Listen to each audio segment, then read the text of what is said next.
Hi friends, welcome back to TipsLavanya YouTube channel. இன்னைக்கு நம்ம முட்டைக்கோஸ் வறுவல் எப்படி பண்றதுன்னு தான் பார்க்க போறோம்.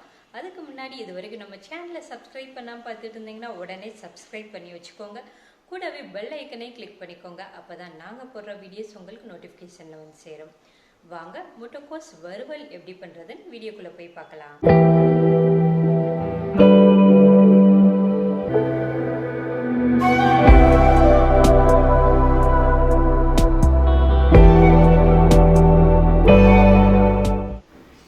கிலோ முட்டைக்கோஸை கட் பண்ணி நல்லா கழுவி எடுத்து வச்சுருக்கேன்.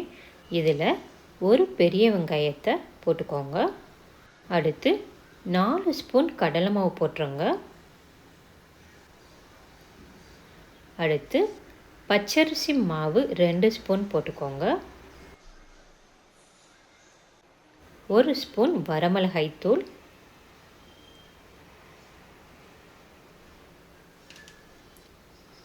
அரை ஸ்பூன் மல்லித்தூள்,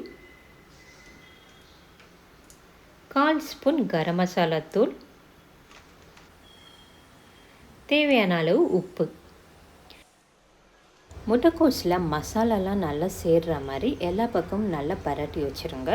முட்டைக்கோஸில் ஈரப்பதம் இருக்குன்றதுனால நான் தண்ணி எதுவும் சேர்க்காம தான் பரட்டி வைக்கிறேன். உங்களுக்கு பிசைய கஷ்டமாக இருந்தால் லைட்டாக தண்ணி ஊற்றி பிசைஞ்சு வச்சுக்கோங்க. நல்லா இந்த மாதிரி பிசைஞ்சதுக்கப்புறமா இதை ஒரு அரை மணி நேரம் நல்லா ஊற வச்சுருங்க. நல்லா ஊறினா தான் முட்டைக்கோஸோட அந்த மசாலா எல்லாம் சேர்ந்து பொரிக்கிறப்போ முறுமுறுன்னு நல்லா டேஸ்ட்டாக சூப்பராக இருக்கும். அரை மணி நேரம் ஆயிடுச்சு. இது நல்லா ஊறி இருக்கும். அடுத்து நம்ம இதை பொரிச்சு எடுத்துடலாம். முட்டைக்கோஸ் பொரிக்கிறதுக்கு அடுப்பில் ஒரு கடாய் வச்சு தேவையான அளவு எண்ணெய் ஊற்றி எண்ணெயை நல்லா காய வச்சுருங்க. எண்ணெய் நல்லா காஞ்சதுக்கப்புறமா நம்ம பிரட்டி வச்சுருக்க முட்டைக்கோஸை உதிரி உதிரியாக போட்டு வேக விட்டுருங்க. இது கொஞ்ச நேரம் வேகட்டும்.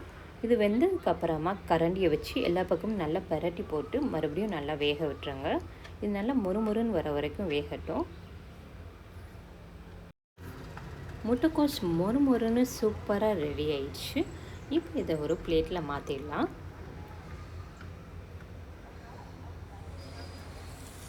அதே எண்ணெயில் கொஞ்சம் கருவேப்பிலையை போட்டு தாளிச்சு கொட்டிடுங்க.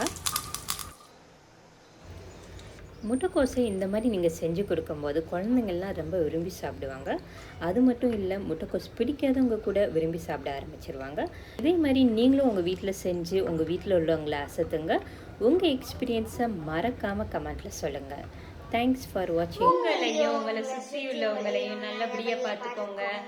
இந்த வீடியோ உங்களுக்கு பிடிச்சிருந்துச்சுன்னா லைக் பண்ணுங்க, ஷேர் பண்ணுங்க, சப்ஸ்கிரைப் பண்ணுங்க, மறக்காம பெல் ஐக்கனை கிளிக் பண்ணுங்க.